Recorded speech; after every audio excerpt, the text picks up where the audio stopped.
শিল্প সৃষ্টিতে আবেগ এবং শখের মধ্যে পার্থক্য কি জানেন? আবেগ হলো একটি গভীর অন্তর্নিহিত অনুভূতি যা আপনাকে সৃষ্টি করতে বাধ্য করে। এটি আপনার জীবনের মধ্যে জ্বলন্ত অগ্নিশিখার মতো, যা কখনোই নেভে না।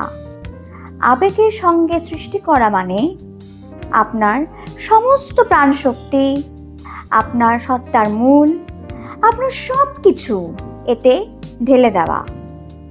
আপনি সৃষ্টি না করলে অসম্পূর্ণ বোধ করেন। এটি আপনার জীবনের অবিচ্ছেদ্য অংশ হয়ে যায়। অন্যদিকে শখ হলো এমন কিছু যা আপনি আনন্দের জন্য করেন, বিনোদনের জন্য, খালি সময় কাটানোর জন্য।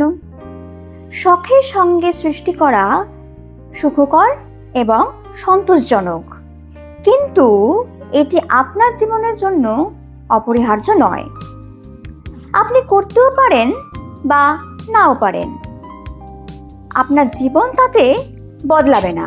আবেগের সঙ্গে সৃষ্টি করলে আপনি সব বাধা অতিক্রম করবেন, সমালোচনা সহ্য করবেন আর সৃষ্টি করতেই থাকবেন।